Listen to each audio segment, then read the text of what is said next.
بل هو آيات بينات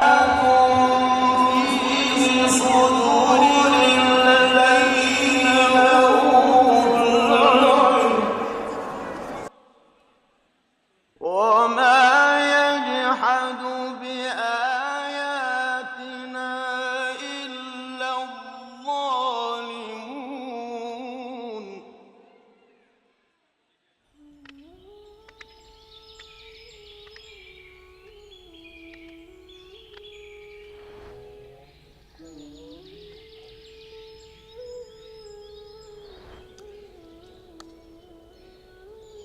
دەزانی ئاهەنگی نووری حکمەمان هەیە؟ هەستە با لە گەداکمان بچین.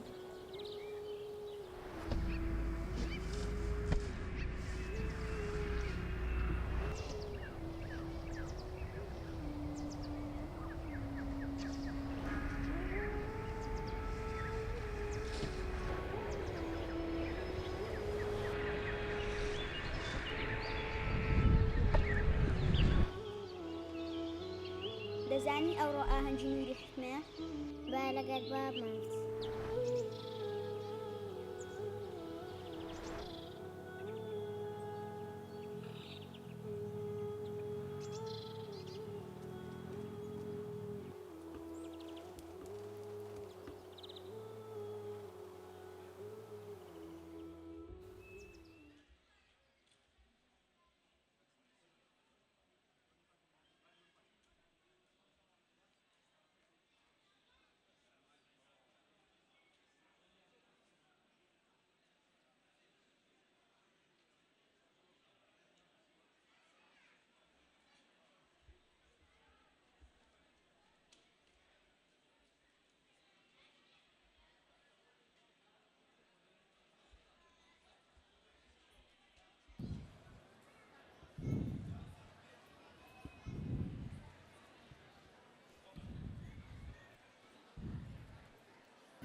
أعوذ بالله من الشيطان الرجيم.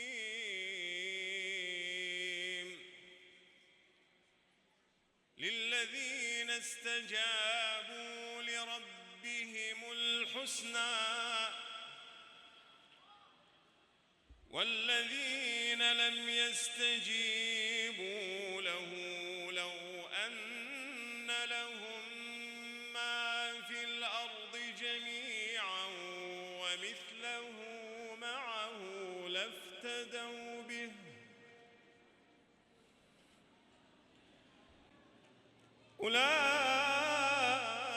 أولئك لهم سوء الحساب ومأواهم جهنم وبئس المهاد.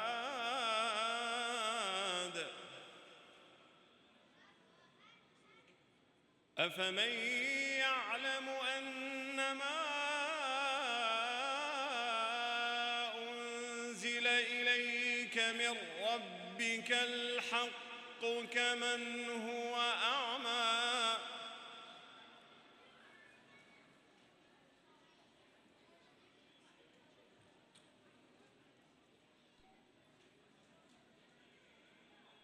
إنما يتذكر أولو الألباب.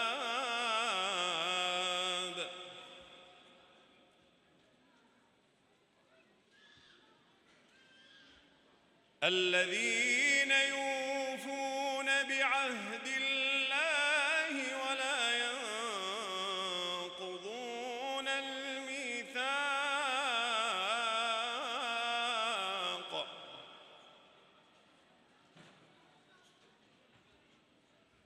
والذين يصلون ما أمر الله به أن يوصل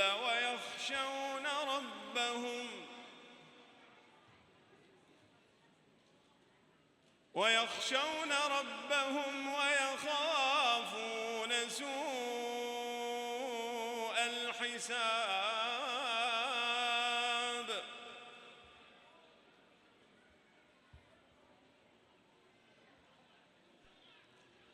والذين صبروا ابتغاء وجه ربهم وأقاموا الصلاة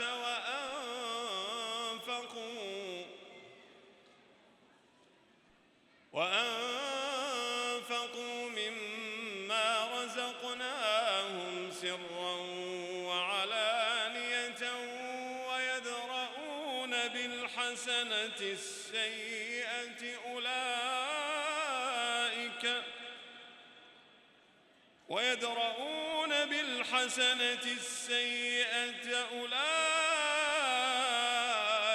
لهم عقبى الدار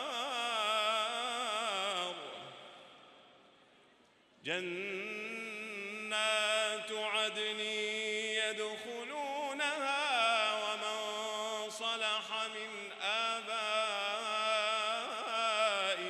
وأزواجهم وذرياتهم والملائكة يدخلون عليهم من كل باب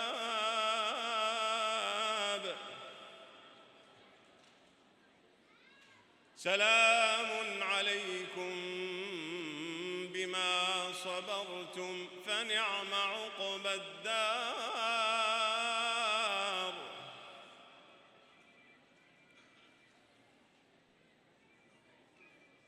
والذين ينقضون عهد الله من بعد ميثاقه ويقطعون ما أمر الله به أن يوصل ويفسدون في الأرض أولئك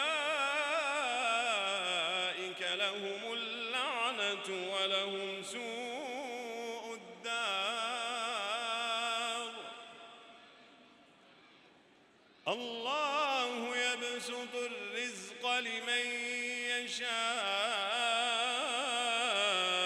ويقدر وفرحوا بالحياة الدنيا وما الحياة الدنيا في الآخرة إلا متاع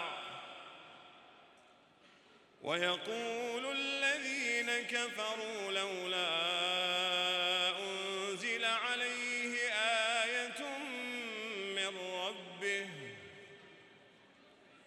قل إن الله يضل من يشاء ويهدي إليه من أناب الذين آمنوا وتطمئن قلوبهم بذكر الله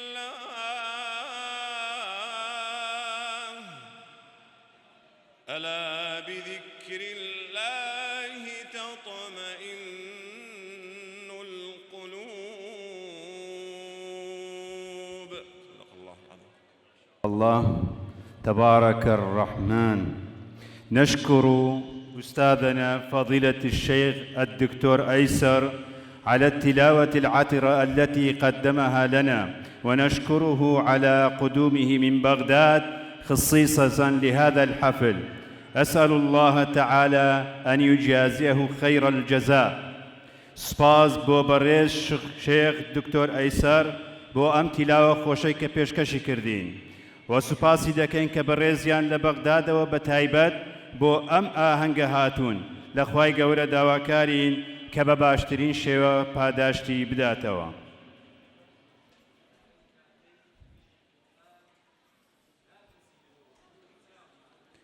هەڵوەدامە و شەیدای نورم پێشەنگەکەم جابانمە،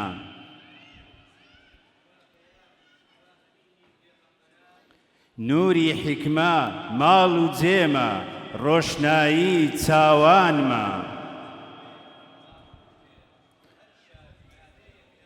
وا دەزانێ مەدینەیە نا ئێرە کوردستانمە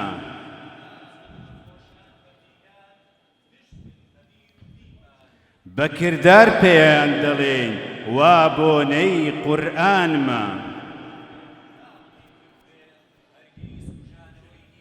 ڕووناکیە بۆ بەشەریەت تروسکەی چاوانمە وعليكم السلام السلام عليكم ورحمة الله وبركاته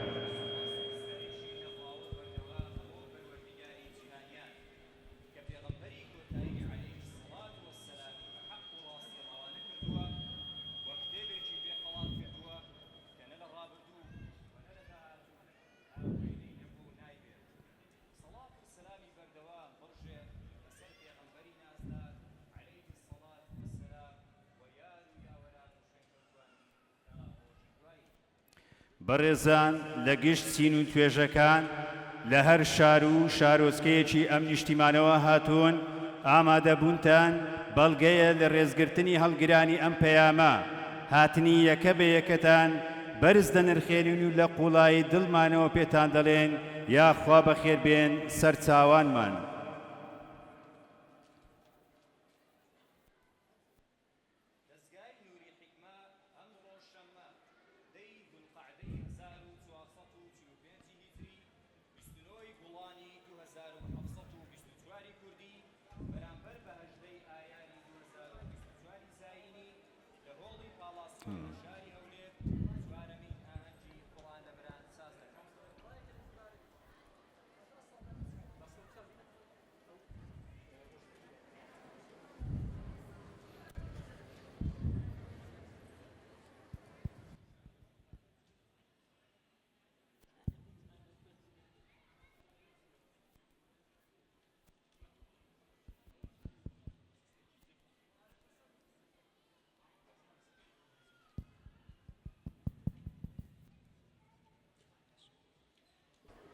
دەزگای نووری حکمە ئەم ڕۆژەممە دەی ذولقەعدەی 1445 هیجری بەرامبەر بە 29 گوڵانی 2724 کوردی بەرامبەر بە 18 ئایاری 2024 زاینی لە هۆڵی پاڵاسیۆ لە شاری هەولێر چوارەمین ئاهەنگی قورئان لەبەران ساز دەکات بۆ بەخشینی بڕوانامە و خەڵاتکردنی پۆلێکی نوێ لە قورئان لەبەران لە برایان و لە خوشکان.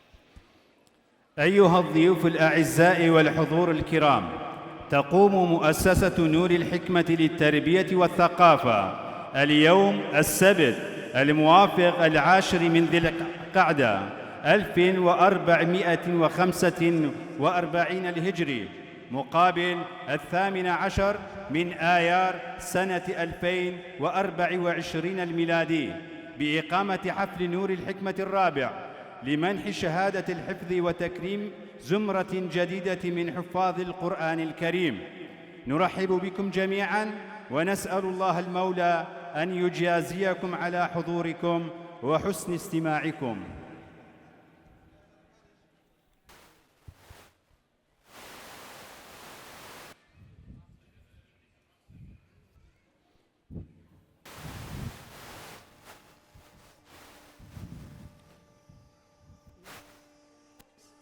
قرآن كلام الله يا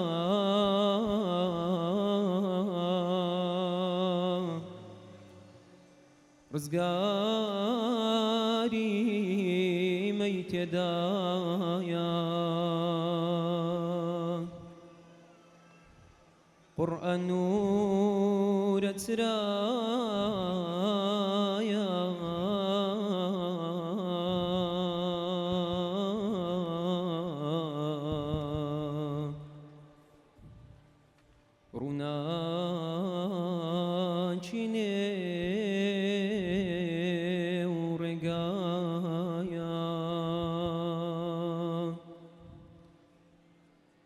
قرآن نور سرايا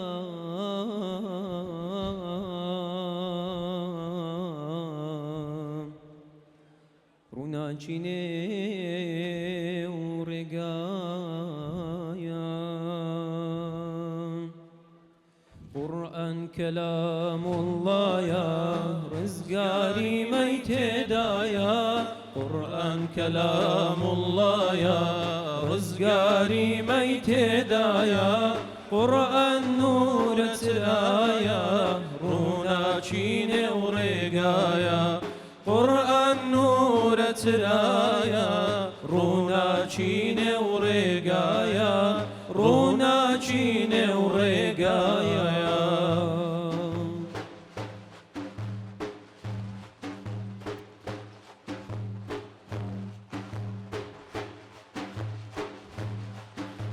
جان رحمن بقربان فداي كلامي سبحان جان رحمن بقربان فداي كلامي سبحان فيامي بوين سوجان أوا برنامي رحمن فيامي بوين سوجان أوا برنامي رحمن أوا برنامي رحمن قرآن كلام الله يا رزقاري ميتدايا قرآن كلام الله يا رزقاري ميتدايا قرآن نور ترايا رونا چين ورقايا قرآن نور ترايا رونا چين ورقايا رونا چين ورقايا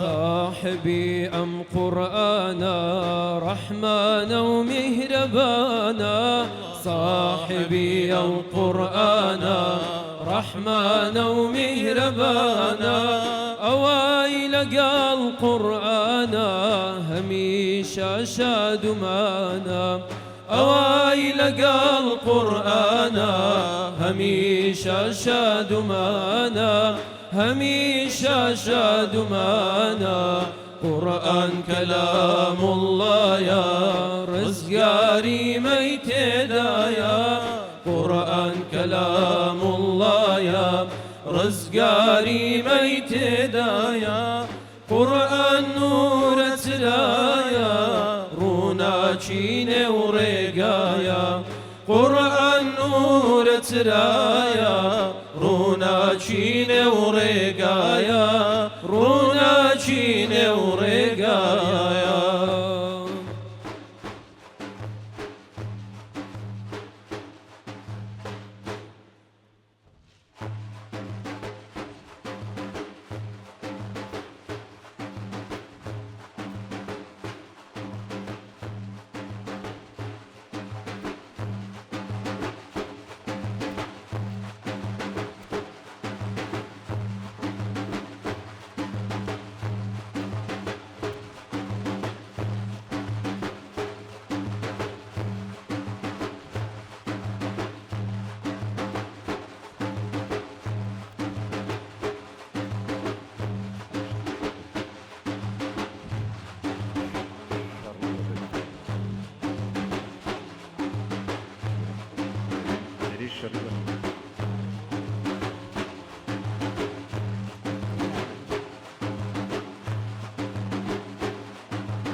ورن عزيزان بافر بن قرآن ورن عزيزان بافر بن قرآن هولي بو بداين بدل وبجيان هولي بو بداين بدل وبجيان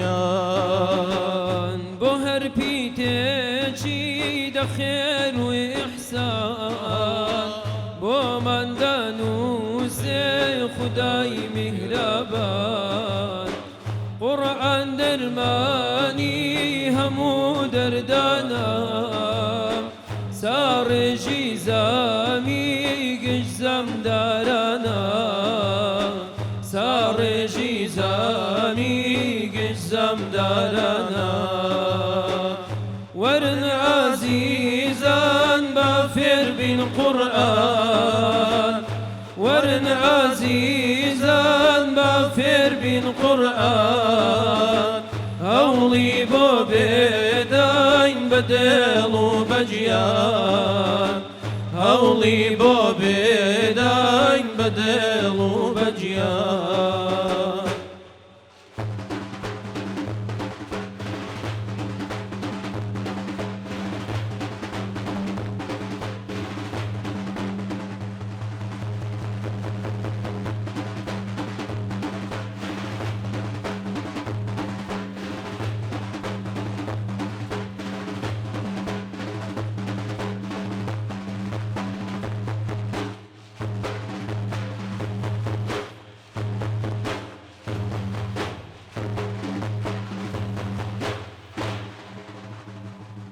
وەرن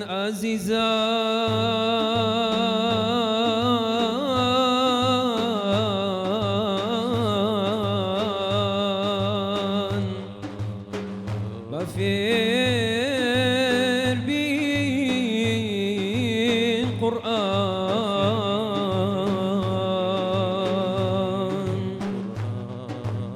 هەوڵی بۆ بداین بە دڵ و بە گیان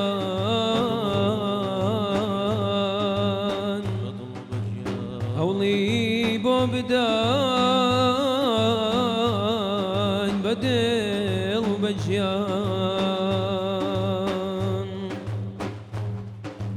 تەنها قورئانە ڕێت نیشانەدا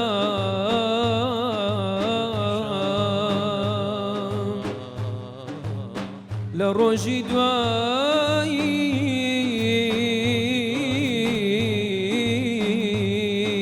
دواییش تکات بۆ دەکەم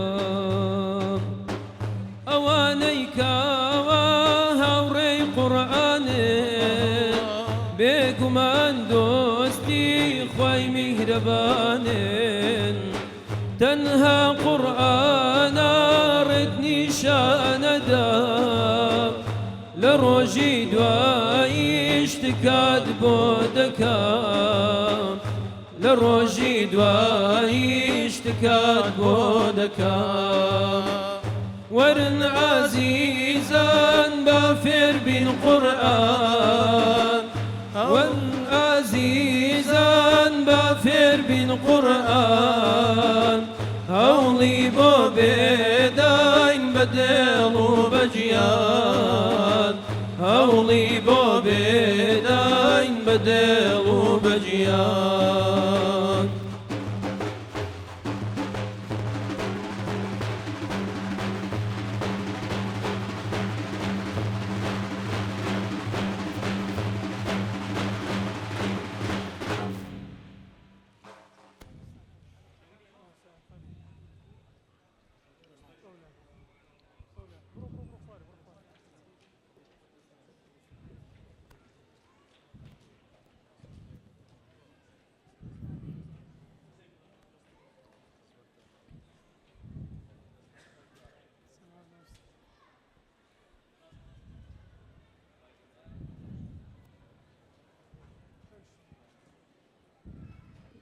خوای گەورە پاداشتی بە خێری برایان لە گروپی ئەحمەدی بداتەوە.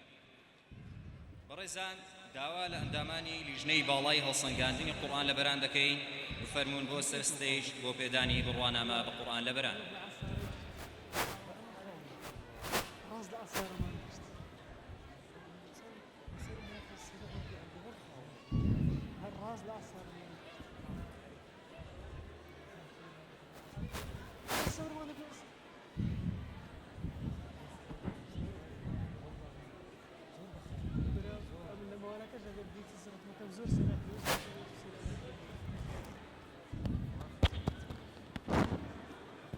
خۆشەویستان و ئامادەبووان خوێندنەوەی ناوی قورئان لە بەرام بۆ وەرگرتنی بڕوانامەکانیان بە ڕیزبەندی ئامادەبوونیانیان لەبەردەم لیژنەی باڵای هەڵسەنگاندن.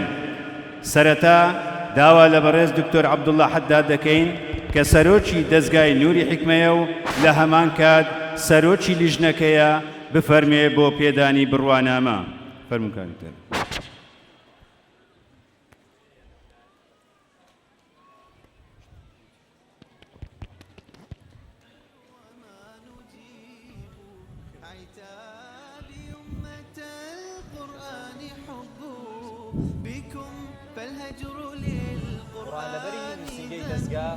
محمد علي محمد أمين درسوا ببلي ناياب غدا ماذا نقول وما نجيب قرآن لبرين وسنجي دزقا محمد علي محمد أمين درسوا ببلي ناياب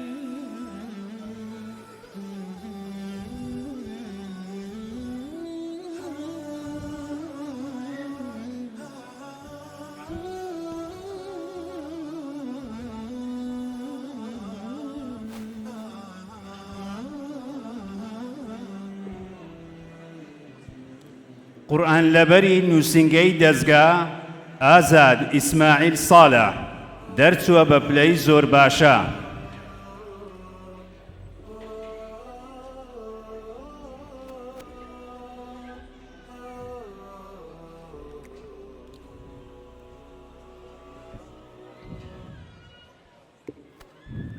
بقلوب رحلت للمولى كلما ختم كتاب الله نسعى للإتقان قرآن لبرين وسنجي دزقا محمد لشكري زراد درسوا ببلي ناياب نتلو مثل رسول الله أن ننشر أخلاقه دوما بتمثلنا ليسمى معان يا من خلق القلب فسواه سلوى القلب هو القرآن. قورئان لەبەری نووسینگەی دەزگا عەبدولهادی محەممەد سوڵتان دەرچووە بە پلەی زۆر باشە.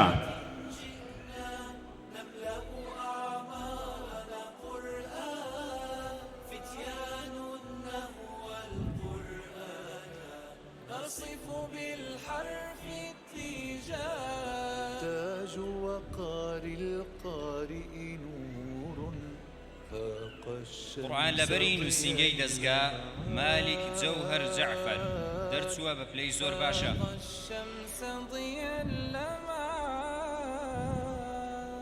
حول القرآن تحلقنا حلقا كالدر المنثور نذكر مولانا فيذكرنا وعيوننا لمعت بسطور ترحل عن قورئان لەبەری نووسینگەی دەزگا عەبدوڵڵا عەبدولعەزیز عومەر دەرچووە بە پلەی نایاب. من أدمن باب الإخلاص أنفاسه رزقت تأثير دنيا فارغة جئنا نملأ أعمارنا قرآن لبرين وسنجي دزقا محمد نمير محمود درسوا ببلي ناياب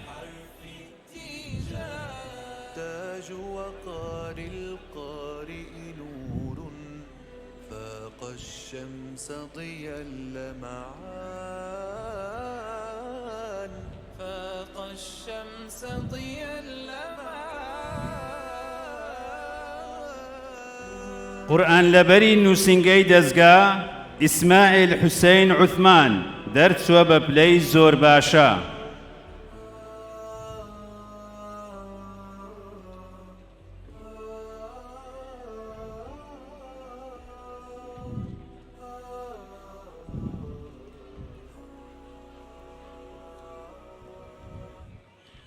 قرآن لبري لقي سليماني ستا شريف سعيد درسوا ببلي ناياب حقق غايات أيدينا عقدت بالفجر من وعي يضبط أوقات. فنوازن خطواتنا حفظا لعبا ترفيها وعلوم. نمرح لكننا في الليل كنجوم تتلو وتقوم.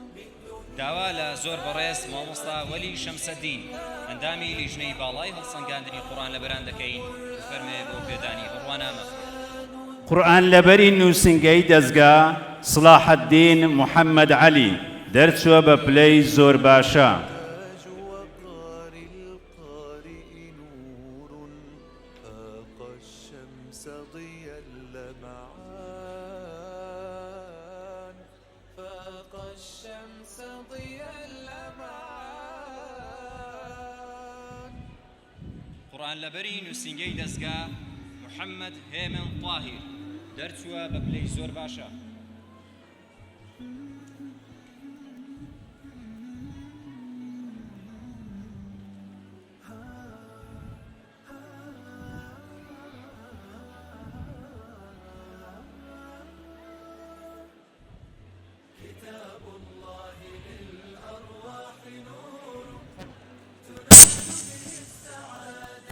قورئان لەبەری نووسنگەی دەستگا شاخەوان عەبدوڵڵا سابر دەرچووە بە پلەی زۆر باشە.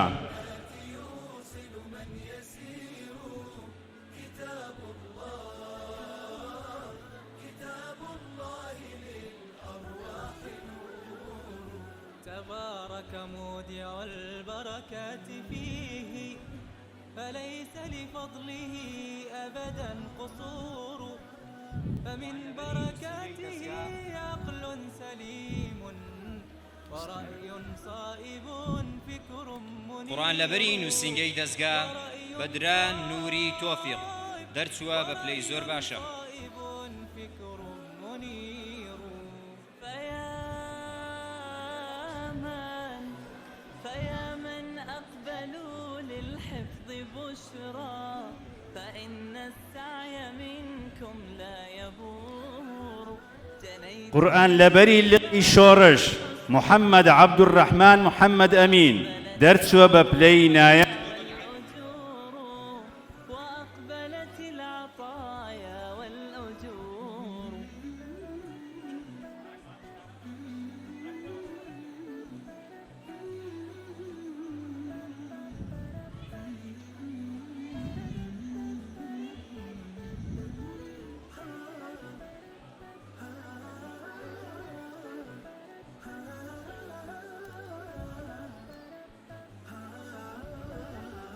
قورئان لەبەری نووسنگەی دەستگا بڕیار ئەحمەد خدر دەرچووە بە پلەی نایاب.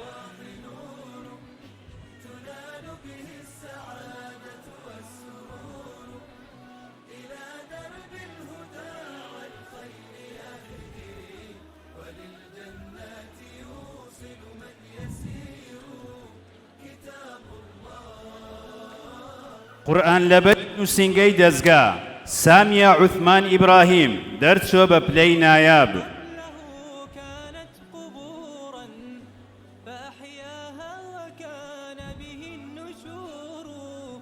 تنزلت السكينة في رباها وأمطرها من الرحمات نور. وأمطرها من الرحمات نور. فللقرآن فلنبذل قورئان لەبەری نووسنگەی دەستگا یوسڕا طاهیر عەبدوڵڵا دەرچووە بە پلەی نایاب. نعيم في الحياة ومكرمات وفي الأخرى إلى الخلد المصير. وفي الأخرى إلى الخلد المصير.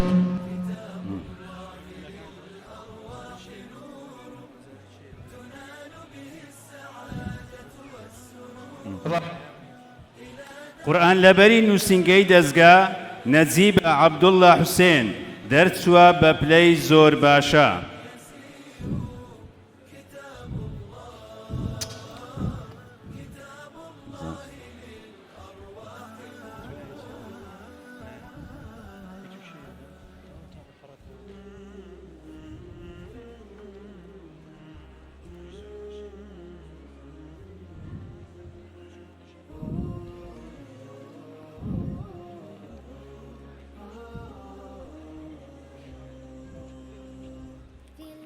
زۆر سواز مامۆستا عەبدولبەری. داوا لە بەڕێز مامۆستا غەریب عەزیز ئەندامی لیژنەی باڵای هەڵسەنگاندنی قورئان لە بەران دەکەین بفەرمێ بۆ پێدانی بڕوانامە.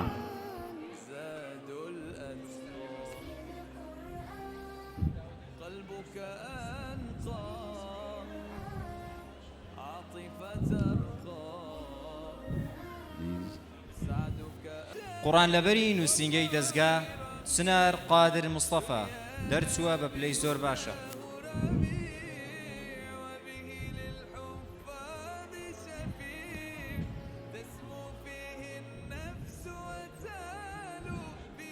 قورئان لەبەری نووسینگەی دەستگا مەڕوە حەمید عەلی دەرچووە بە پلەی زۆر باشە.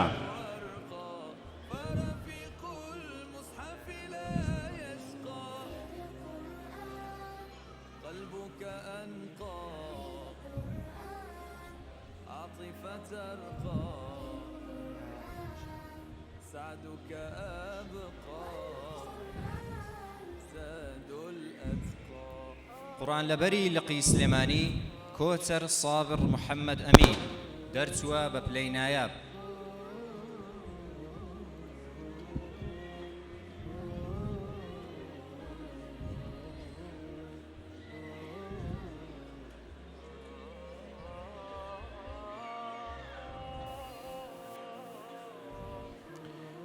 قورئان لەبەری لقی سلێمانی نزار سابر محەممەد ئەمین دەرچووە بە پلەی نایاب.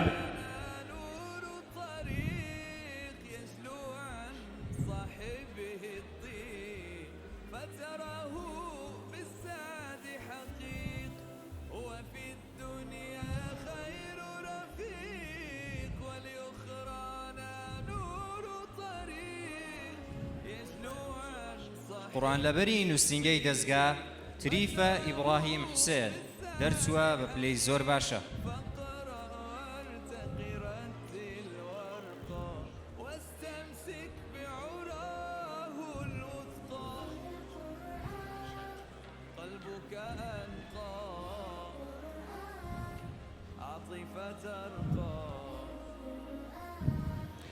قورئان لەبەری نووسینگەی دەستگا نیشتیمان تاها تاهر دەرچووە بە پلەی زۆر باشە.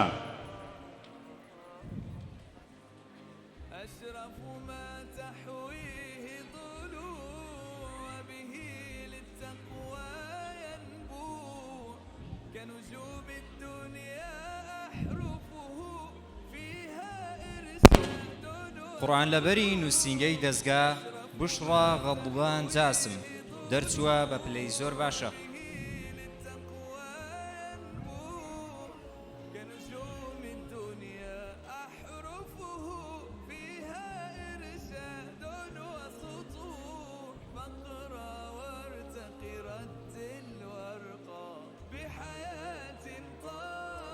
قورئان لەبەری نووسینگەی دەستگا هودا بەدر سولتان دەرچووە بە پلەی زۆر باشە.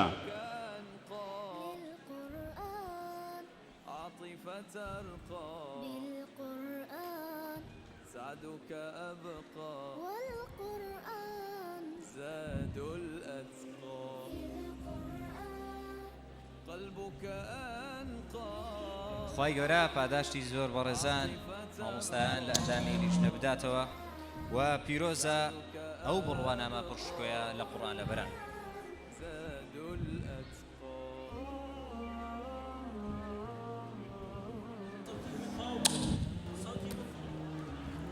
ئازیزان ئێستا سەرنجتان ڕادەکێشین بۆ بینینی دوکمەنتاریەک دەربارەی دەستگای نووری حیکمە. نووری حیکما دەستگایەکی پەروەردەیی و ڕۆشنبیری ناحکومیە کار دەکات لەسەر پەرەپێدان لە بواری پەروەردەیی و زانست و فێرکردن و بڵاوکردنەوەی ڕۆشنبیری قورئانی. لە بەرواری 18 2007 لە یەکگرتنی دوو دەستە و ڕێکخراوێ لەسەر دەستی ستافێکی شارەزا و بازبوون لە ژێر ناوی سەنتەری حیکما لە شاری هەولێر دامەزرا کە دواتر ناوەکەی گۆڕا بۆ دەستگای نووری حیکما بۆ پەروەردە و ڕۆشنبیری. دەستگا دەستەی دامەزرێنەری تایبەت بەخۆی هەیە و خاوەنی مۆڵەتی فەرمیە لە هەردوو فەرمانگەی ڕێکخراوە ناحکومیەکانی حکوومەتی هەرێمی کوردستان و حکوومەتی ناوەند. دیدی نووری حیکما بوون بە پێشەنگ و سەرچاوەیەکی کاریگەر لە بواری پەروەردە و خزمەتکردن بە قورئانی پیرۆز و ڕۆشنبیری گشتی و ئاشناکردنی کۆمەلگا بە چەمک و بەها باڵاکانی ئاینی ئیسلام لە پێناو بەدەستێنانی ڕەزامەندی خوای گەورە باشان خزمەتکردنی گەل و نیشتیمان. پەیامی نووری حکمە، خزمەتکردنی کۆمەلگا لە ڕێگەی پێگەیاندنی تاک بە پەروەردەی قورئانی. نووری حکمە جگە لە نووسینگەی دەستگا و لقەکانی چەندین بازنەی لە خوار لقەکان کردوتەوە کە بە بەردەوامی خول و چالاکی قورئانی پیرۆزی تێدا بەڕێوە دەچێت. دەستگای نووری حکمە استراتیژیەتی وایە کە هیچ کاتێک سەنگەر لە موسڵمانان ناگرێت، بەڵکو بە پێویستی دەزانێ و هەموو کات هەوڵ دەدا موسڵمانان تواناکانیان یەک بخەن.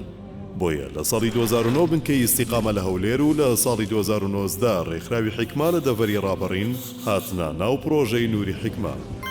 لەبەرەوەی توێژی منداڵ و نەوجواناندا توێر کۆمەڵگەیەکن، دەستگا گرنگێکی زۆری پێداون. ساڵانە بە تایبەتی لە پشووی هاوین لە پاڵوانەی فێربوونی پیتەکان و پرۆگرامی پەروەردەیی چەندان خول و سیمینار و خێوەتگەی زانستی و چالاکی وەرزشیان بۆ ڕێک دەخرێت. هەروەها لە مانگی ڕەمەزان پرۆژەی چاکەکاری تایبەت بە قوتابیان لە ماڵەوە ئەنجام دەدرێت کە پێکهاتووە لە چەندین پەرستش و کار و چالاکی پەروەردەیی. یەکێکی تر لە سەرەکی ترین کارەکانی دەستگا گرنگیدانە بە لەبەرکردنی قورئانی پیرۆز. بۆ ئەمە بەستە پرۆگرامێکی تایبەتی بۆ ماوەی 8 ساڵ داڕشتووە. لە پاڵتەجوید و خوێندنی وانەی پەروەردەیی قوتابیان قورئانی پیرۆز لەبەر دەکەن. بۆ قوتابیانەشی کە تامەزرۆترن و توانای لەبەرکردنیان زیاترە بەشی بەهرەدارانی تایبەت بە لەبەرکردن کردوتەوە کە لە ماوەی 3 ساڵیان کەمتر تەواوی قورئانی پیرۆز لەبەر دەکەن. دەستگا ساڵانە هەڵدەسێ بە ئەنجامدانی پێشبڕکێی نووری دڵانی قورئانی پیرۆز لەسەر ئاستە جیاوازەکان. ئەمە جگە لە هەڵسەنگاندن و بەخشینی بڕوانامە بەوانەی کە هەموو قورئانی پیرۆزیان لەبەرە لەلایەن لیژنەیەکی تایبەت سەربەدەستەی قورئان لەبەران کە ئەرکی ئەم دەستەیە سەرپەرشتیکردنی قورئان لەبەران و پەرەپێدان بە توانەسوولی هاتووییان لە ڕێگەیدانانی خشتەی پێداچوونەوەی قورئانی پیرۆز و هەڵسەنگاندنی بەردەوام و کۆڕ و سیمینار و خولی تایبەت. دەستگا گرنگی دەدا بە ماڵەتی دروست خوێندنەوەی قورئان کە لەلایەن دەستەی باڵای ڕاستاندنی قیرائەتی قورئانی پیرۆز سەرپەرشتی دەکرێت. سوپاس بۆ خوا ساڵانە لە نووسینگە و سەرجەم لە قوبازنەکان بە سەدان قوتابی لە خوشکان و برایان ڕشتەی پەیوەست دە ڕیوایەت و قیرائەتە جیاوازەکان وەردەگرن. دەستگا گرنگی تایبەت دەدا بە بەرەو پێشبردن و بەرزکردنەوەی ئاستی زیاتری ئەندام و مامۆستایانی. بۆیە لەم پێناوەدا ئەکادیمیای نووری حکمەی ڕاگەیاند کە کۆمەڵێک تەوەر و بابەتی جیاواز و هەمەلایەن لە خۆ دەگرێت. جگەل لەم کارانە دەستگا بە بەردەوامی هەڵدەستێ بە برەودان بە بیری ئەلوەسەتیە و بتەوکردنی پەیوەندی لەگەڵ دەستگا و ڕێکخراوە هاوشێوەکان، هەروەها سازدانی خول و سیمینار و پانێڵ و پێشانگای کتێب و خولی ئۆنلاین و چالاکی وەرزشی. ئەمە جگە لە نووسینی چەندین کتێب و بڵاوکراوە لە بوارە جیاجیاکان، ئەمەش لە پێناو پەرەپێدان و بەرەو پێشبردننی توانای ئەندام و مامۆسایان و قوتابیانی دەستگا بە تایبەتی و سەرجەم چین و توێژەکانی کۆمەلگا بەگشتی. هەموو ئەو کار و چالاکیانش بە پاڵپشتی دارایی خێرخوازان و بەشداری ساڵانەی خولەکان ئەنجام دەدرێن لەلایەن پۆلێک لە خۆبەخشان لە برایان و خوشکان.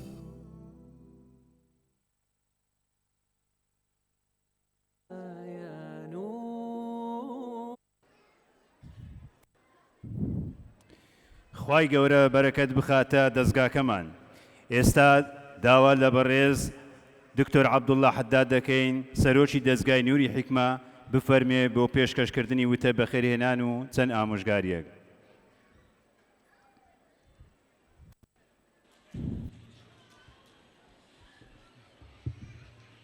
الحمد لله والصلاة والسلام على رسول الله وعلى آله وصحبه ومن والاه. ربنا آتنا من لدنك رحمة وهيئ لنا من أمرنا رشدا. ما مستعاني بريس ئاما دەبوانی خۆشەویست برایان خوشکان بەناوی ئەنجومەنی باڵای دەستگا پڕ بەدڵ بە خێراتنتان دەکەین. نرحب بضيوفنا الكرام ومشايخنا الأكارم. أهلا وسهلا حياكم الله. بەهاتنتان خۆشحاڵ بووین. لەخوای گەورە داواکارین هەر وەکو دڵی ئێمەتان خۆش کرد خوای گەورە دڵتان خۆش بکات لە دنیا و لە قیامەت. و هەروەها بە پێویستی دەزانم زۆر دەستخۆشی لە دەستەی قورئان لەبەران و هەروەها لیژنەی ڕاستپێدرا و لە بۆ سازکردنی ئاهەنگی ساڵانەی قورئان لەبەران و هەروەها هەموو ئەو براو خوشکانەی کەوا چەندین ڕۆژە خەریکی ئامادەکارین لە بۆ ئەنجامدانی ئەو ڕێز لێنانە خوای گەورە پاداش خێری هەمولایەک بداتەوە. خوای گەورە بیخاتە میزانی حەسەناتیان یا ڕەبی. بەڕێزان دیارە قورئانی پیرۆز لە هەموو ڕوویەکەوە موعجیزەیە.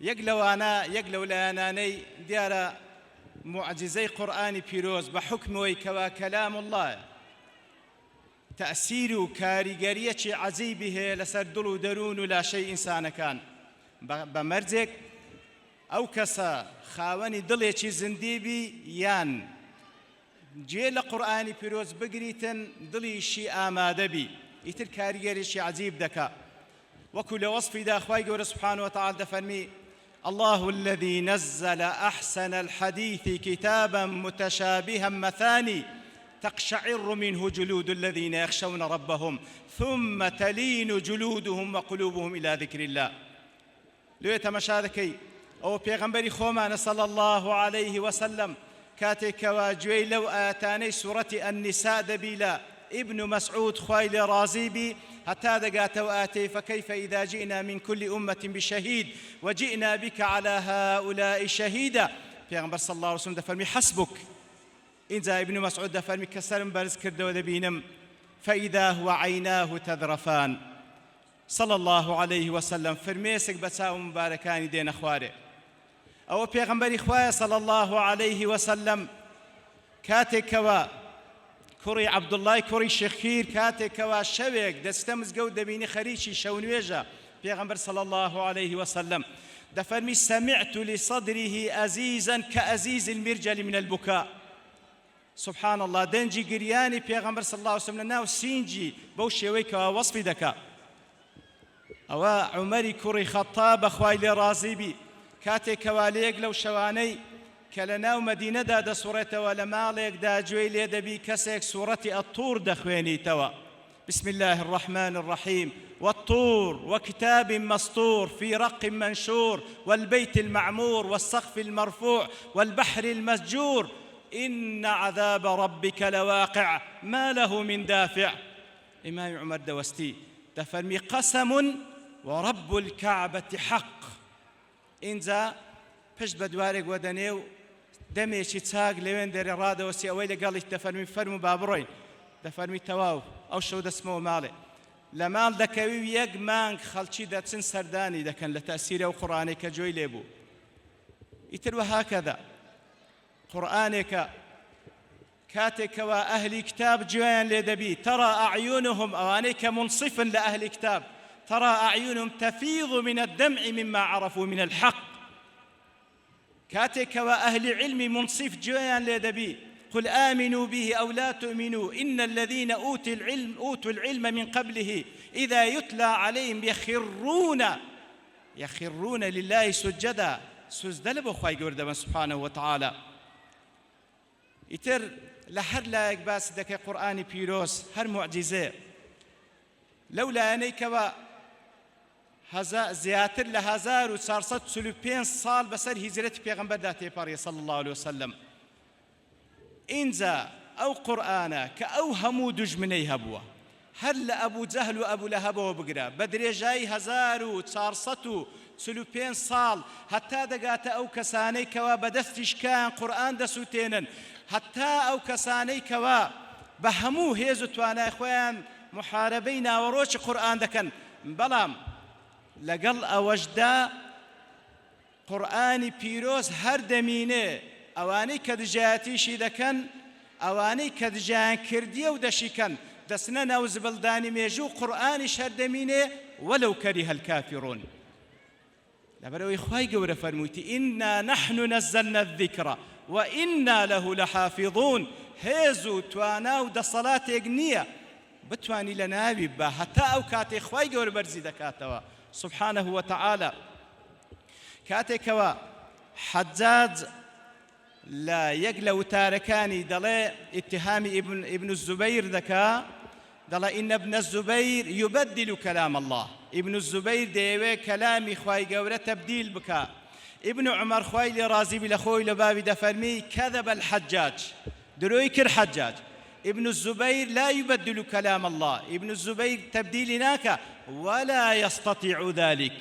ولا يستطيع ذلك ناتواني تبديل بك لبري خواي قود فرمي لا مبدل لكلماتي لا مبدل لكلماتي برامبر با خوش شويسترين مخلوق خوي كوا محمد المصطفى صلى الله عليه وسلم دفرمي ولو تقول علينا بعض الأقاويل لأخذنا منه باليمين ثم لقطعنا منه الوتين فما منكم من أحد عنه حاجزين.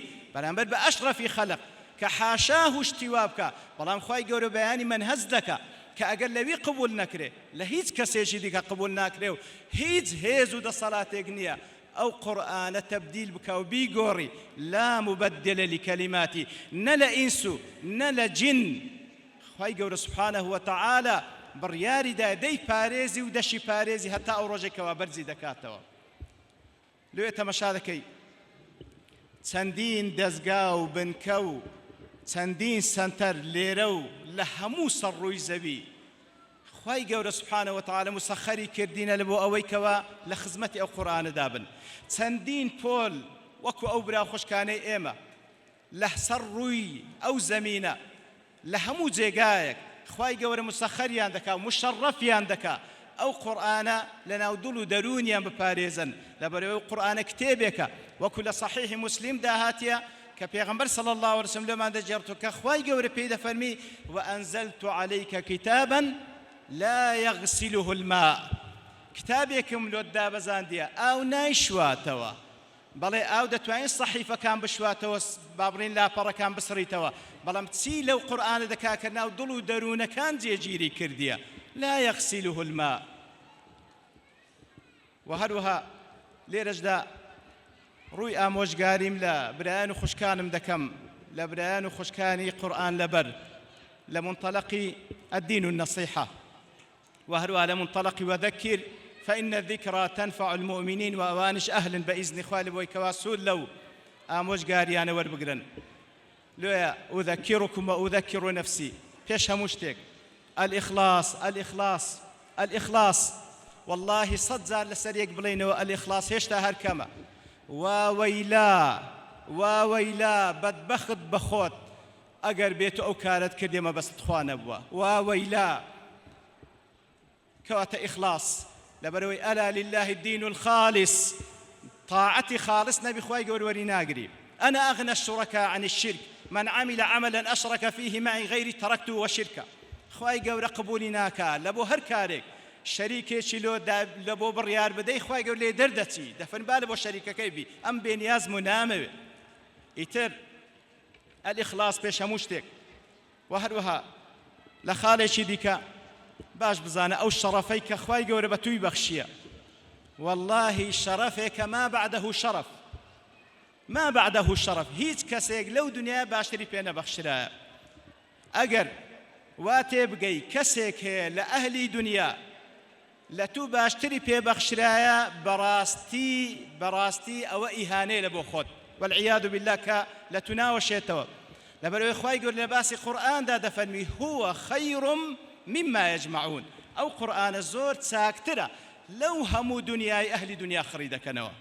کەواتە ئەگەر وا تێبگەی کەسێک کە دنیای پێبەخشرایە ئەگەر هەموو دنیاش پێبەخشرایە ئەو لە تو باشترە فقد عظمت ما حقره الله وحقرت ما عظمه الله. أويك كخواي جور بعظيم دانا أتو بكمد بيستاي والعياذ بالله. والعكس بالعكس أو قرآن كخواي جور بعظيم دانا أتو بكمد بيستاي أو دنيا كخواي جور بحقير دانا أتو بجورد بيت بيستاي لو بزانك وا شرف يشي زور جورد بيبخشرا هول بدل قدر أو مسؤولية تبا براستي. وهروها قرآن لبركردن بتسان صالح لبرد كرد خواي جور كرمي لقل كردي بلام بردوان بون لقل قرآن وباريزقاري كردن لسر قرآن أو مشروع كمدى العمر حتى روح لبردا بيست باريزقاري لسر بكي وبش زانا هر آتك لبرد كدرقاك لنيوان تو خواي جور كرايتوا كاتك وبإهماله لبيري لكي خواي جور أو درقال لي دا دخوا خوا بنامان دا. وهروها هول بدا فێرە ماناکانی قورئانی پیرۆز بی تەدەبوری تێدا بکەیت تەفسیرەکەی بخینەوە لەبەرەوەی ناکرێت و حافظی کەلامێک بی کە ماناکەی نەزانی و تەدەبور کاتێکەوە خوای گەورە بەواجیب لە بۆ هەموو خەڵکێک دەفەرمی لیەدەبەروا ئایاتیه من باب ئەولا ئەتوو لە پێش هەموو کەسێک بەڕاستی بەرپرسیاری لەوەی کەوا لێی تێبگەی کە لێشی تێگەیشتی ئەوجا ئاگادار بۆ ئەو عەهد و پەیمانەی خوای گەورە لەبیر بی کەوا خوای گەورە عەهد و پەیمانی وەرگرتیە لەوانەی کەوا کتابیان پێدەبەخشی کەوا پێویستە بەیانی بکەن لە بۆ خەڵکی ولا یەکتومونە کەتمی نەکەی ئەو حەقەی کەتم نەکەی کە لەلاتە ئەمانەتە لەلات و هەروەها هەوڵ بدە خۆڕەوشتی ئەهلی قورئان بی وەکو لە وەصفی پێغەمبەردا صلی الله علیه وسلم دایکمان عایشە دەفەرمی كان خلقه القرآن أجرنا والله أو قرآن أجر بيتو كاري بينكي خوروشتت بو شوي نبي لكاتك ذاك بحضور زمعك مبارك أو شهادت ببخشرا لمودوا يشار إليك بالبنان بپنجا ما جدلو دكري فلانك حافظي قرآن أجدا بهر سكوتك بكي كلقال أو قرآن نقول والله زور بقران لسرادة وستيو قرآن دبي تحد زيك لسرد نابت قرآن نابي تحد زيك لبوت خوابنا ما مبدا وهروها تحكيم كردني قرآن لسر جياني خود دور برد وهولدان لبوت تحكيمي لسر روي زوي كذبي تماي بختوري دنيا وقيامتي أو خلقا بزانا أو لبيشوي كاركانتو بهندي هالبقرا لكو تايدا بيم خوش آماجة كاق محمد عبد الرحمن بكم كيك لو برا بريزانا للقي شورش كهات سر ستيجكش لواني جماعة بعام يعني ملاحظة كركوا وكو أواني ترزور بطبيعين هات أو برايا شتيشي سيرة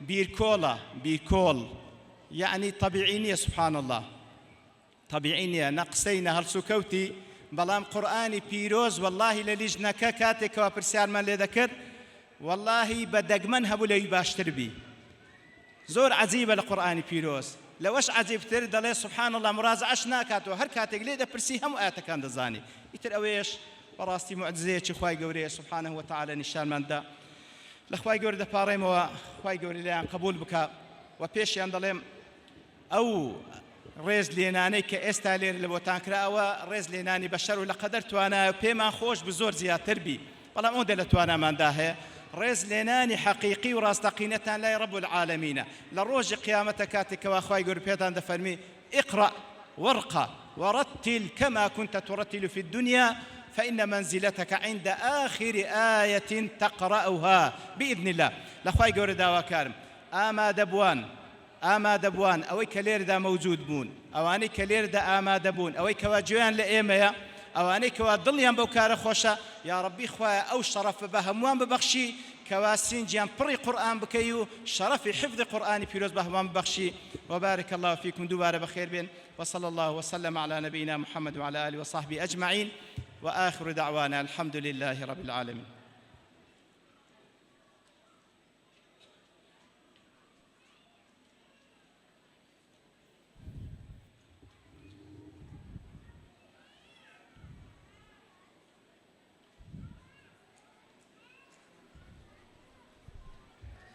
خی گەورە پاداشتی زۆر بەڕێز دکتۆر عەبدوڵڵا سەرۆکی دەزگای نووری حیکمە بداتەوە.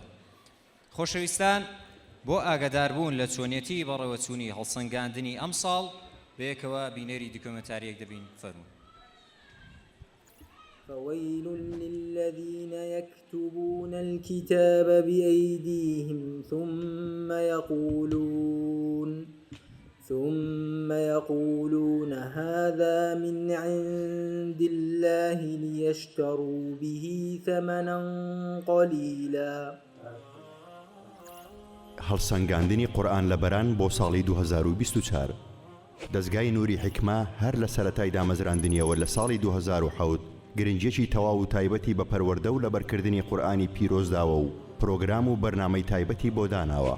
بۆ ئەم مەبەستەش لە دوای چەند گۆڕانکاریەکی کارژێڕی دوجار لە ساڵی 2020 دەستەی قورئان لە بەرانی دامەزراند کە تایبەتە بە سەرپەرشتیکردنی قورئان لە بەران و بەرەو پێشبردنی تواناکانیان لە نووسینگە و سەرجەم لە قوبازنەکان. یەکێک لە گرنگترین کارەکانی ئەم دەستەیە بریتیە لە هەڵسەنگاندنی ساڵانەی قورئان لە بەران. هەڵسەنگاندنەکە بۆ قورئان لە بەرانی نووری حیکمە ئەنجام دەدرێ و دواتر لە ئاهەنگێکی شایستەدا ڕێزلێنان و خەڵات و بڕوانامە بە دەرچوان دەبەخشرێت. لە دوای یەکەم هەڵسەنگاندن لە ساڵی 2019 و لە هەمان ساڵدا یەکەم ئاهەنگی نووری حیکمە بۆ قورئان لە بەران ئەنجام درا کە تێیدا پۆلێک لە قورئان لە بەران بڕوانامەی لەبەرکردنی تەواوی قورئانی پیرۆزیان پێبەخشرا. پاشان لە ساڵی 2022 لە دووەمین ئاهەنگی نووری حیکمە سوپاس بۆ خوددا پۆلێکی نوێی قورئان لە بەران خەڵات کران و بڕوانامەی لەبەرکردنی تەواوی قورئانی پیرۆزیان وەرگرت. هەروەها لە ساڵی 2023 سوپاس بۆ خودای گەورە پۆلێکی تری نوێی قورئان لەبەران شەرەفمەند بوون بە وەرگرتنی بڕوانامەی لەبەرکردنی هەموو قورئانی پیرۆز. ئەم ساڵیش بە بەشداری زیاتر لە 60 قورئان لەبەری تر لە برایان و خوشکان لە نووسینگەی دەستگا و لق و بازنەکانی نووری حکمە چوارەمین هەڵسەنگاندنی ساڵانەی قورئان لەبەرانی ئەنجامدا. هەڵسەنگاندنەکە تایبەت بوو بە هەموو ئەو قورئان لەبەرانەی نووری حکمە کە پێشتر بەشداریان نەکردبوو یان نمرەی پێویستیان بەدەست نەهێنابوو یاخود دەیانویست نمرەی پێشووتریان باشتر بکەن و نمرەی زیاتر بەدەست بێنن. لنخرجنك يا شعيب والذين آمنوا معك من قريتنا أو لتعودن في ملتنا قال أولو كنا كارهين قد افترينا على الله كذبا إن عدنا في ملتكم من بعد إذ نجانا الله منها.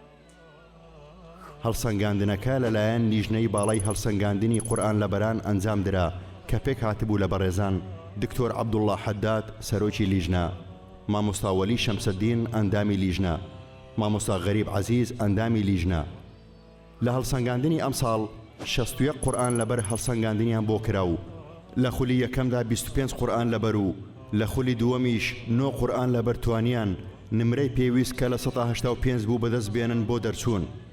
بە مەشکۆی گشتی دەرچوان 34 قورئان لەبەر بوو کە لە ناویان 6 قورئان لەبەر لەوانە بوون کە ساڵانی پێشووتر دەرچوو بوون بەڵام ویستیان کۆنمرەیان باشتر بکەن و نمرەی پێشووتریان بەرز بکەنەوە. ويجعلون لله البنات سبحانه ولهم ما يشتهون وإذا بشر أحدهم بالأنثى ظل وجهه مسودا وهو كظيم. هەڵسەنگاندنەکە بۆ هەر خولێک بە 2 ڕۆژ بەڕێوە چوو. تێیدا قوتابی قورئان لەبەر 6 پرسیاری ئاراستە کرا بە ڕێژەی 1 پرسیار بۆ هەر 5 جوزئێک. لە کۆی 100 نمرە 90 نمرە لەسەر لەبەرکردن و 10 نمرە لەسەر ڕەچاوکردنی یاساکانی تەجوید بوو. دەستەی قورئان لەبەرانی نووری حکمە پشتیوان بە خودای گەورە بەرنامەی تۆکمە و پلانی درێژخایەنی هەیە بۆ زیاتر بەرەو پێشبردننی قورئان لەبەران لە هەموو ڕوویەکەوە. بە یارمەتی پەروەردیگار بەشدار دەبین لە زیاتر ئاوەدانکردنەوەی دڵەکان بە نووری خوێندنەوە و لەبەرکردن و تێگەیشتن لە قورئان و بەرجەستەکردنی لە تاک و کۆمەلگادا. هەروەها گەیاندنی کوردستان و عێراق بە ڕیزی پێشەوەی هەڵگرانی قورئان.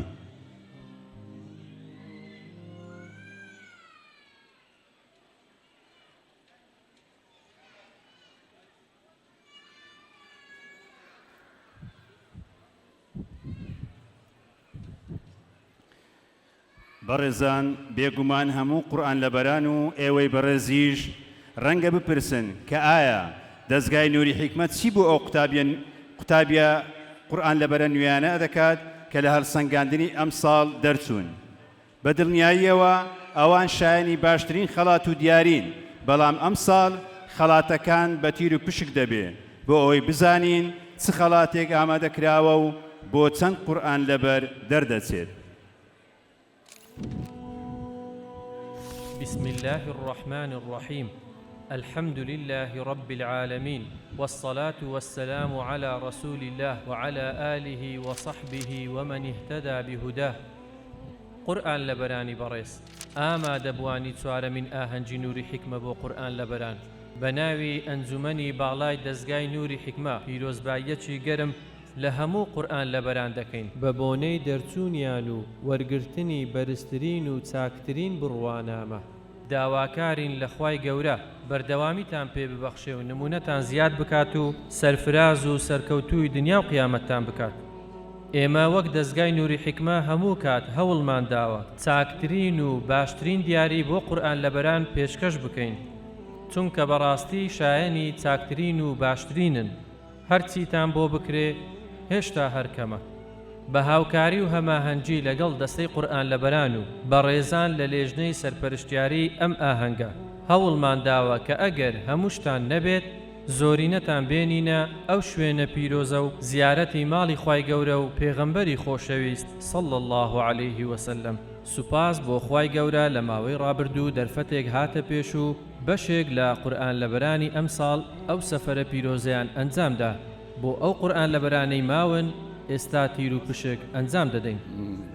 بسم الله.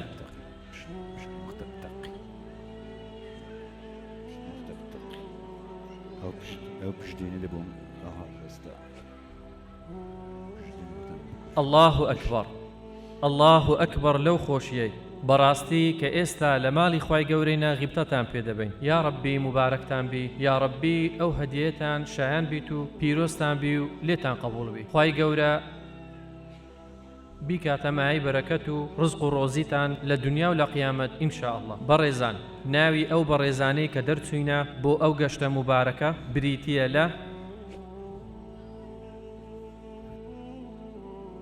سرجەم قورئان لەبەرانی نوری حکمە.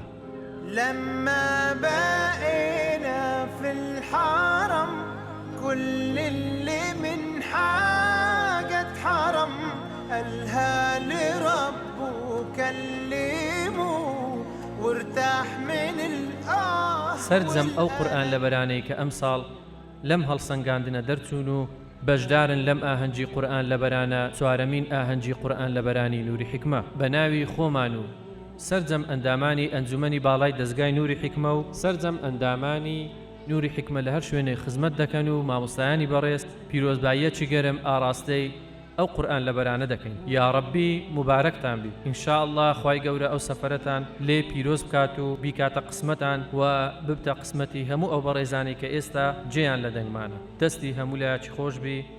سبحانك اللهم وبحمدك أشهد أن لا إله إلا أنت سبحانك إني كنت من الظالمين. الله أكبر من الجميع امشي في طريقه لن تضيع خلي التوكل دايما عليه اتحمى فيه عطف البديع.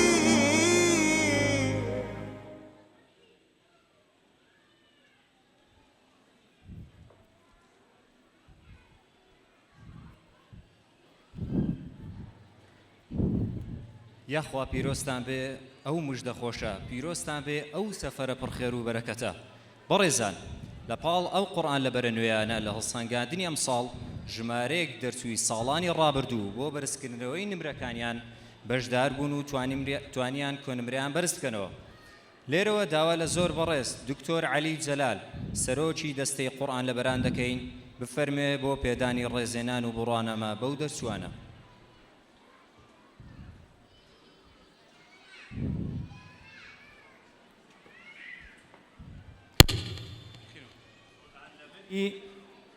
عن لبري نوسنگەی دەزگا بەهجەت صدیق ئەمین.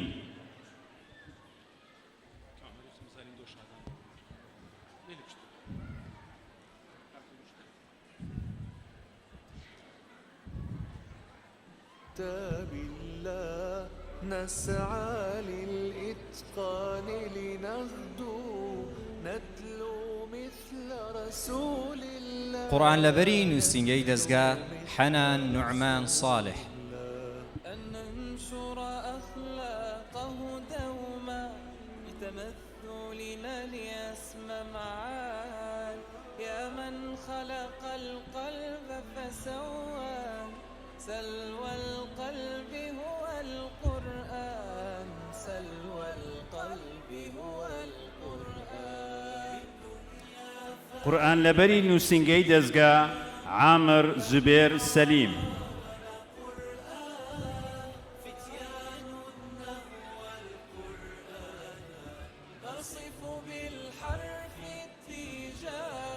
تاج وقار القارئ نور فاق الشمس ضيا لمعان. قورئان لەبەری نووسنگەی دەزگا سارە دەهام جعفر.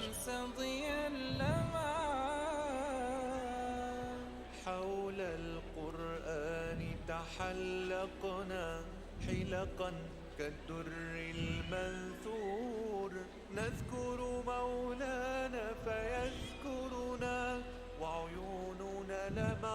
قورآن لەبەری لقی شۆڕش هێمن ڕەسوول کاکەڕەش بمعنى فيه منارات التغيير من أدمن باب الإخلاص أنفاسه رزقت تأثير دنيا فارغة جئنا نملأ أعمارنا قرآن وای گەورە پاداشتی بەخێری بەڕێز دکتۆر عەلی بداتەوە. بۆ بەرچاوڕوونی بەڕێستان ژمارەی قورئان لەبەرانی نوێی ئەو ساڵ 28 قورئان لەبەرە، بەڵام 2 قورئان لەبەر بە هۆکاری تایبەت نەیانتوانی ئامادەی ئەم ئاهەنگە بن. بەڕێزان، دەستگای نووری حیکمە ساڵانە هەڵدەستێ بە پێدانی خەڵاتی کەسایەتی ساڵ. ئەم خەڵاتە تایبەتە بەو بەڕێزانەی کە ساڵانێکی زۆریان لە خزمەتکردنی قورئانی پیرۆز و ئەو پەیامە پڕنورە بەسەر بردووە. شەو ڕۆژ بە لێبڕاوانە لە خزمەتی بوون و بەردەوامن لە خزمەتکردنی. با بەیەکەوە ببینین، بزانین کەسایەتی ساڵی 2024 کێیە کە خزمەتکارێکی ماندوونەناسی ئەم ڕێگایە بووە و جێدەستی دیارە لە خزمەتکردنی قورئانی پیرۆز و فێرخوازانی ڕێگەی قورئان. لە ساڵی 1968دا لە شاری سلێمانی لەدایک بووە و خێزاندار و 3 کوڕی هەیە بە ناوەکانی محەممەد و ئەحمەد و مستەفا. دوای تەواوکردنی خوێندنی سەرەتایی و ناوەندی و ئامادەیی کۆلێژی پزیشکی گشتی لە شاری مووسڵ تەواو کردووە و کاری ئێستای پرۆفیسۆری یاریدەدەرە لە نەشتەرگەری و پزیشکی ڕاوێژکاری نەشتەرگەری لە نەخۆشخانەی فێرکاری لە سلێمانی. بڕوانامەکان بەکالۆریۆز لە پزیشکی و نەشتەرگەری گشتی لە زانکۆی مووسڵ لە ساڵی 1993، دکتۆرا بۆردی عراقی لە نەشتەرگەری گشتی لە بەغداد لە ساڵی 2008، دکتۆرا بۆردی عەرەبی لە نەشتەرگەری گشتی لە دیمەشق لە ساڵی 2009، ئەندامی کۆلێژی مەلەکی بۆ نەشتەرگەران لە ئینگلتەرا لەندەن 2009، ئەندامی کۆمەڵەی نەشتەرگەرانی کۆئەندامی هەرز لە ئەمریکا 2022. بەڕێزیان خاوەنی چەندین ئیجازە و مۆڵەتی قورئان خوێندنەوەن، لەوانە ئیجازەی القراءات العشر لە هەردوو ڕێگەی الشاطبیە والدرة لەلایەن شێخ ئیبراهیم فازڵ مەشهەدانی لە مووسڵ ساڵی 2007، ئیجازەی ڕیوایەتی حەفظ عن عاصم لە ڕێگەی طیبة النشر لەلایەن شێخ دکتۆر محەممەد ئیبراهیم مەشهەدانی لە سلێمانی ساڵی 2014، ئیجازەی القراءات العشر الكبرى لە ڕێگەی طیبة النشر لەلایەن شێخ ئیبراهیم فازڵ مەشهەدانی لە سلێمانی ساڵی 2014، إجازي متن الشاطبية في القراءات السبع للإمام أبي القاسم الشاطبي من طريق القراء للايان شيخ دكتور صلاح ساير فرحان عبيدي لسليماني صالي 2015. إجازي متن الدرة المضيئة في القراءات الثلاث للإمام ابن الجزري من طريق المحدثين للايان شيخ دكتور صلاح ساير فرحان عبيدي لسليماني صالي 2015. إجازي القراءات الأربع الشواذ للايان شيخ دكتور محمد إبراهيم مشهداني لسليماني صالي 2015. إجازي الرواية حفظ عن عاصم لرقي الشاطبية للايان شيخ دكتور محمد إبراهيم مشهداني لسليماني صالي 2016. بريزيان أندامي دامزرينري ناوندي كردستان بو إعجازي زانستي لقرآن و سنتو سروكي داستين و سراني گوفاري هيفا كناوندري دكات. هەروەها ئەندامی دامەزرێنەری سنتەری زەهاوی بۆ لێکۆڵینەوەی فکری لە کوردستان و جێگری سەرۆکی سنتەرە. هەروەها ئەندامە لە کۆمەڵەی قورئان خوێنانی نینەوە بۆ لەبەرکردن و جوان خوێندنەوەی قورئان سەربەڕابیتەی جیهانی قورئان خوێنان لە مەککەی پیرۆز. توێژینەوە و کۆنگرە و سیمپۆزیەمەکان. دکتۆر خاوەن چەندین توێژینەوەی زانستی و پزیشکیە لە بوارە جیاجیەکانی نەشتەرگەری گشتی و پزیشکی و لە چەندان کۆنگرە و سیمپۆزیەمی پزیشکی ناوخۆیی و جیهانی بەشداری کردووە. هەروەها بەڕێزیان چەندین خولو سیمینار و وەرکشۆپی پزیشکی و زانستێ شەرعەکانی ئەنجام داوە و بەشداری تێیدا کردووە. توێژینەوەکانی لە بواری قورئانی پیرۆز، ڕاستیەتی بانگەشەی شێواندنی قورئان، طريقة الإقراء وتعليم القرآن في السليمانية، مؤسسة نور الحكمة للتربية والثقافة نموذجاً، عرض وتأريخ. گرنگی الروايات لخوێندنەوەی قورئان دا، ڕیوایەتی حەفظ لە عاصمەوە بنمونە. هەندێک لە کتێبە چاپکراوەکانی دیدی دروست بۆ فەرمودا، پێگە و کارپێکردنی، توێژینەوەکانی کۆنفرانسی زانستی ئینستیتیوتی ژیار بۆ پەروەردە و گەشەپێدانی مرۆیی بە هاوبەشی لەگەڵ زانکۆی هەڵەبجە 2019 دیدگای قورئانی بۆ گەردون و ژیار دەستپێکی بنچینەیی بۆ چاکسازی مرۆیی 2021 چەند پەیڤێک لەبارەی قورئان ئیعجاز زانست 2023 ڕێبەری خوێندنەوەی قورئانی پیرۆز 2024 لە ئێستادا بەڕێزیان لە نووری حیکمە یاریدەدەری سەرۆکی دەستەی ڕاستاندنی قیراءاتی قورئانی پیرۆز و ئەندامی لیژنەی ڕاستاندنی مۆڵەتی قیراءاتە هەروە خەریکی وتنەوەی قیراءاتی قورئان القراءات العشر لە ڕێگەی الشاطبية والدرة والطيبة تاوكو ئێستا چەندان ئیجازەی داوە لەوانە 3 مۆڵەت لە القراءات العشر الكبرى 14 مۆڵەت لە القراءات العشر الصغرى و دەیان مۆڵەت لە قراءات و ڕیوایەتە جیاوازەکاندا کەسایەتی ساڵی 2024 بەڕێز دکتۆر دیاری ئەحمەد ئیسماعیل قەساب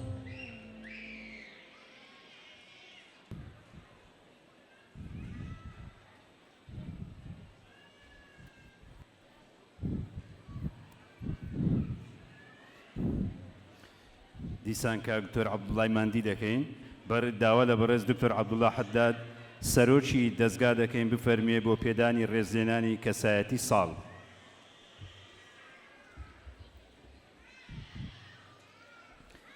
با بەڕێز دکتۆر دیاری بفەرمێ بۆ سەر ستەیج بۆ وەرگرتنی ڕێزلێنانی کەسایەتی ساڵ.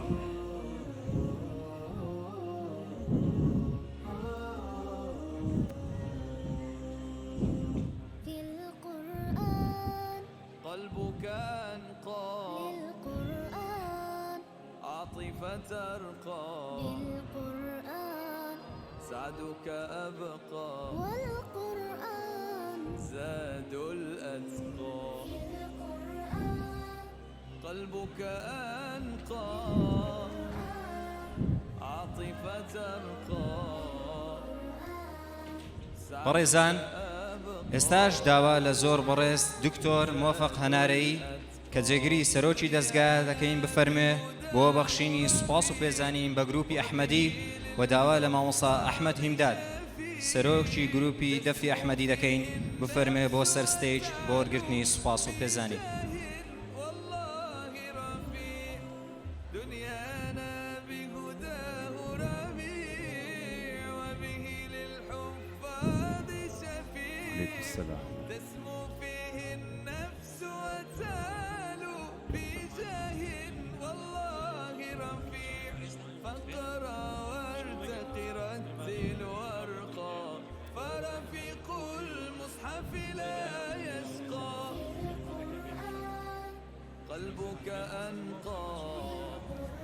داوا لە ئەندامانی گروپی دەفی ئەحمەدی دەکەین بفەرمو و هەروەها لەگەڵ بەڕێزان مامۆستا عیماد چۆمانی مامۆستا فەرمان شوانی فەرمو.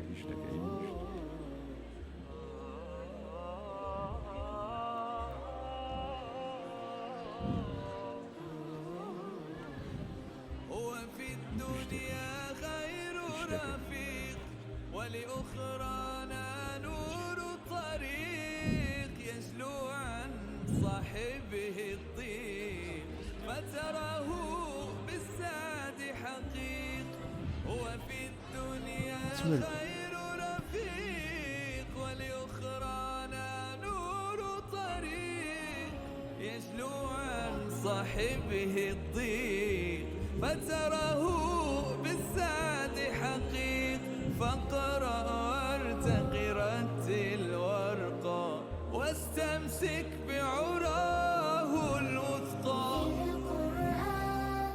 قلبك أنقى عاطفة ترقى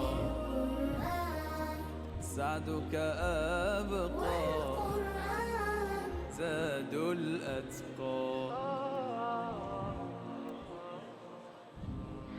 أشرف ما تحويه ظلوم خوای گەورە پاداشی دکتۆر مۆفەق بداتەوە ئێستاش بەیەکەوە گوێویستی سروتێک دەبین لەلایەن بەڕێزان مامۆستا فەرمانشوانی و مامۆستا عیماد سۆمانی لەگەڵ گروپی دەفی ئەحمەدی پێشکەش دەکرێت با بفەرمونون.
پێش سروودەکە بە ناوی هەردوو ڕێکخراوی مامۆستا جەمیل عەلی و سوڵتان مزەفەر بۆ پێکەوە ژیان پڕ بەدڵ پیرۆزباییەکی گەرم ئاراستەی بەڕێستان دەکەین بە بۆنەی چوارەمین ئاهەنگی ساڵانەی دەستگاکەتان بۆ ڕێزلێنان و بەخشینی بڕوانامە بە پۆلێک لە قورئان لەبەران.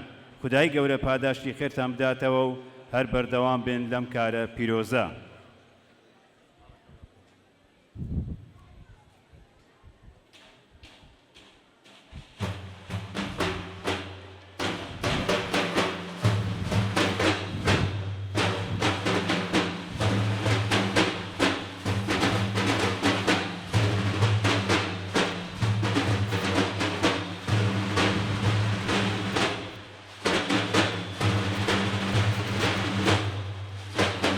شاقول ريحانا ولول مرجانا أي مدينة جوانا درماني دردانا مدينة جوانا درماني دردانا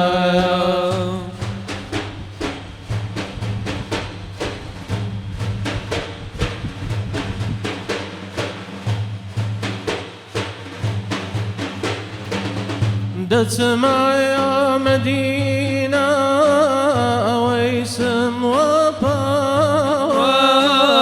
ويسم وبا دتما يا مدينة ويسم وبا ويسم وبا أي خم بقرباني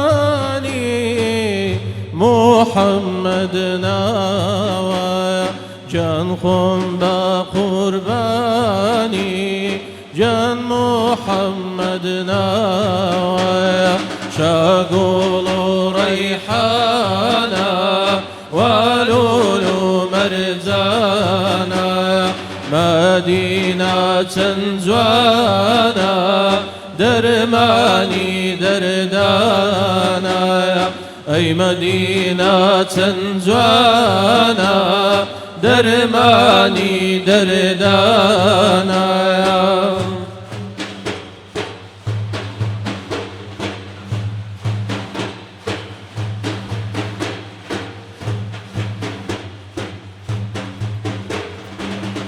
هر لا يا روشلا تاكو رجا تاكو رجا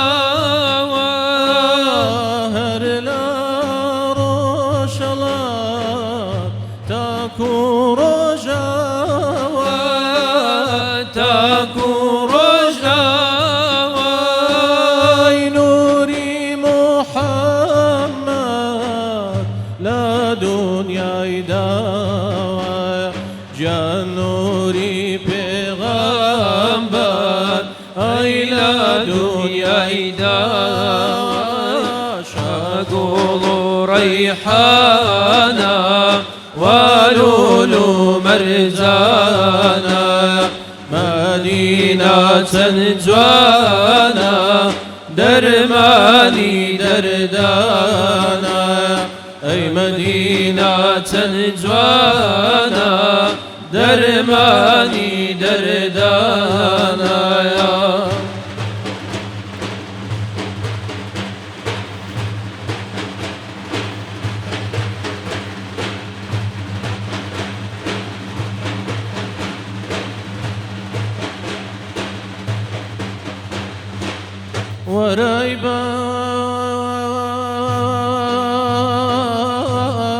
ورايبادي صباب بقصيد فرمانم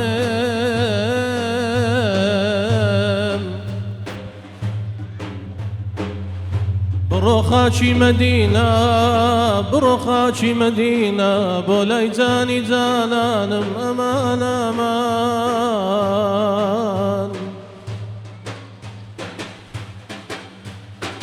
بل حبيبي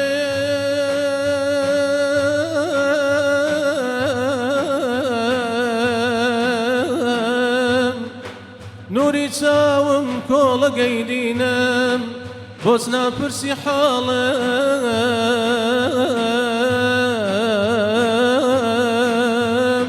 بخدا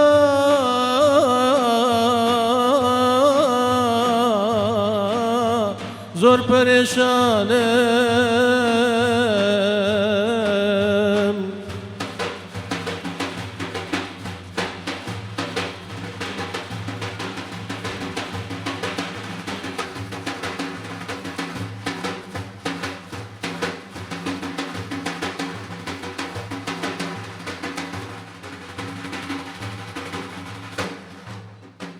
آي رفيقانم كنت يانكر لدنيا دا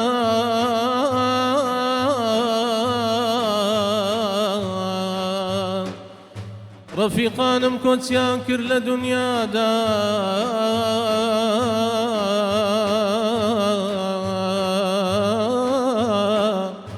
هرمن ماوم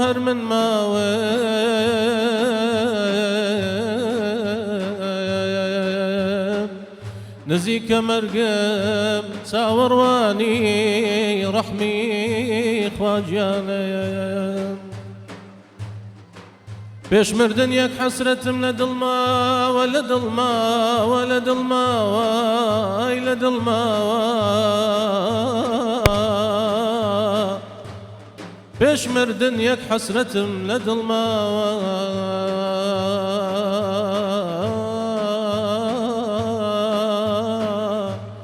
بما مدينة وزيارتي نوري مانم حبيبي يا حبيب الله طبيبي يا رسول الله حبيبي خير خلق الله حبيبي نور عرش الله حياتي من وصالته مماتي من فراقته بلي باري خيالته علاجي شئت هراك الله الله حبيبي يا حبيب الله طبيبي يا رسول الله حبيبي خير خلق الله حبيبي نور عرش الله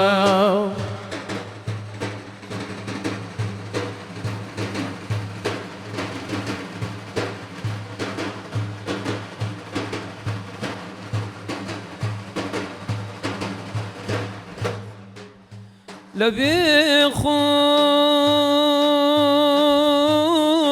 قال سؤالك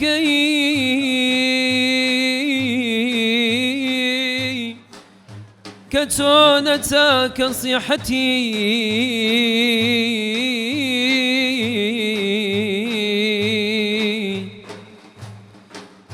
لتاوي دوري بغنبار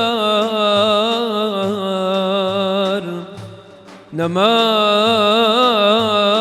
وهز قوتي لا بخود قر سؤالك كتونتك صيحتي لا تاوي عشقي بغمار لما واهز قوتي حبيبي يا حبيب الله طبيبي يا رسول الله حبيبي خير خلق الله حبيبي نور عرش الله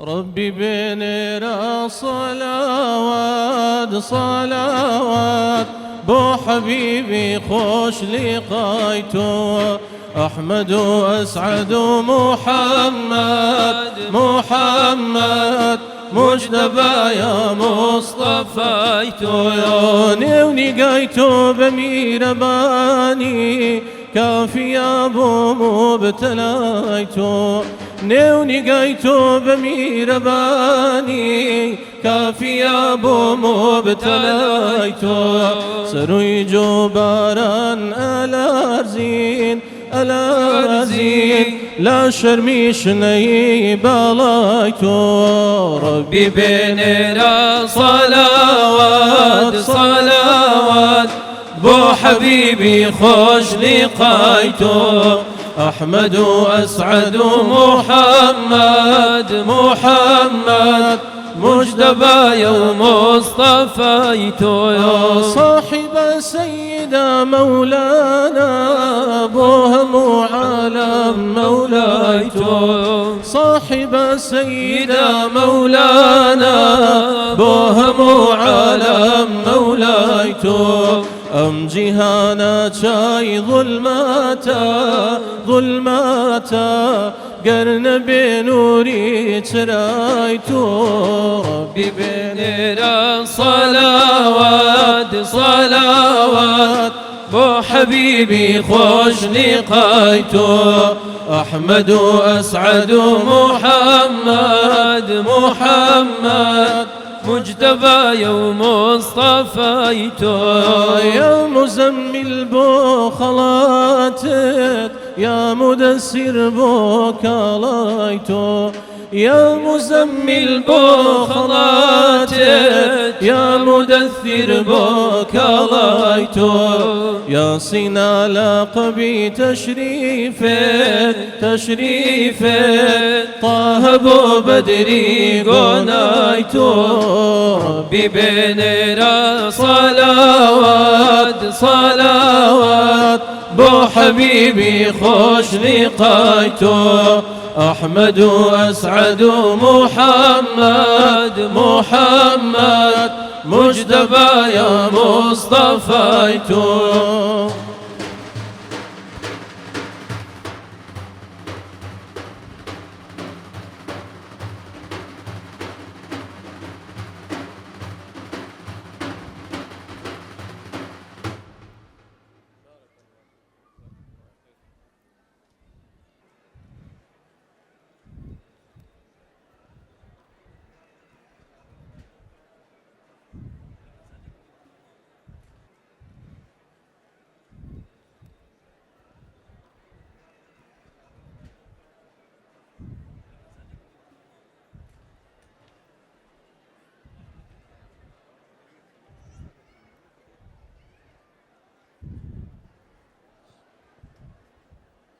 عزیزان و ئامادەبوانی خۆشەویست، بەم جۆرە هاتینە کۆتایی چوارەمین ئاهەنگی نوری حیکمە.